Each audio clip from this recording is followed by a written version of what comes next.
आगे बढ़ते हैं। अब जरा टाटा पावर पे आते हैं। किरण, आपको तो अच्छे से पता है ना कि टाटा पावर ये 200 के आसपास का कितना अहम सपोर्ट है। ये अक्टूबर 2021 से ही सपोर्ट लेके चल रहा है। ये वापस से 200 के ऊपर आ गया। जब तक 200 के नीचे रहेगा मैं पूछता भी नहीं, लेकिन 200 के ऊपर वापस आया है तो मेरा भी धर्म भी है और पूछना भी चाहिए। 220 तक चला जाएगा सर ये? टाटा पावर की अगर हम बात करें तो एक फॉलिंग ट्रेंड लाइन जो है उसका रेजिस्टेंस था।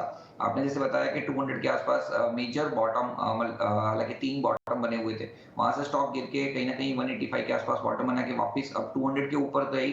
साथ ही साथ अपने 50 डेज मूविंग एवरेज के ऊपर है और कहीं ना कहीं मोमेंटम इंडिकेटर जो है वो अपने बुलिश जोन के अंदर ट्रेड कर रहा है। तो हालांकि 220 काफी बड़ा टारगेट है, 10% मूव हम एक्सपेक्ट कर रहे हैं, लेकिन कहीं ना कहीं चार्ट पैटर्न अच्छे है तो बाय ऑन डिप्स या तो जब तक 200 तक ऊपर 200 के ऊपर सस्टेन है हम इसको लॉन्ग करके जा सकते हैं। एक स्टॉप लॉस आप मेंटेन कीजिए 194 का। जब तक ये 194 ब्रेक नहीं करता है तब तक पहला जो टारगेट रहेगा वो 216 का रहेगा, जहां पे 200 डेज मूविंग एवरेज है। और अगर 216 का लेवल क्रॉस हो जाएगा तो प्रीवियसली जैसे हमने 225 230 का एक कंसोलिडेशन जोन देखा था वो जोन की तरफ जा सकता है। तो एज ऑफ नाउ 216 के टारगेट के लिए 196 के स्टॉप लॉस से टाटा पावर बाय।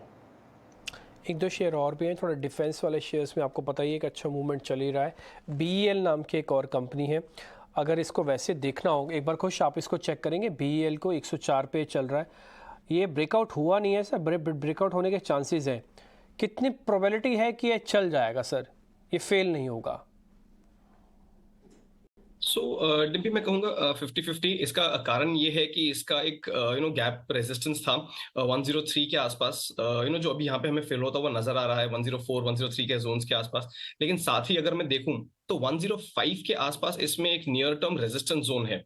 तो स्टॉक हालांकि अप ट्रेंड में है, बट हम देखें तो कंसोलिडेशन है विद पॉजिटिव बायस, लेकिन 105 के लेवल्स को क्रॉस नहीं कर रहा है। तो अगर ये 105 106 के लेवल्स को क्रॉस करता है, वहां सस्टेन करता है, तब इसमें एक फ्रेश बाइंग इनिशिएट करना बिल्कुल सही होगा।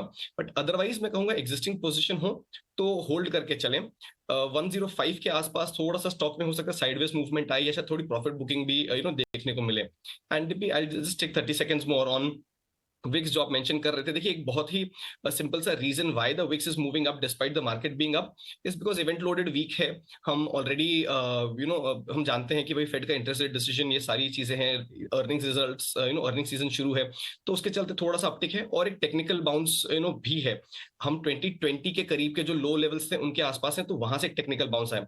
सो ये कुछ दो फैक्टर्स हैं जिसकी वजह से बढ़े हुए मार्केट में भी हम विक्स को ऊपर देख। तो बिल्कुल विक्स पर ये एनालिसिस और इंटरेस्टिंग है इस वक्त, और वॉलेटिलिटी को समझना काफी जरूरी हो जाएगा क्योंकि लगातार बढ़त हम देख रहे हैं, विच इज अ कंसर्न। लेकिन इसके अलावा डिफेंस प्लेज में एचएएल जैसा काउंटर है, पारस डिफेंस, जिस पर नजर रखे। बीएल से इस वक्त अगर पोजीशन है उसे इंटैक्ट रखे, नई पोजीशंस के लिए कोई सलाह नहीं बन रही है।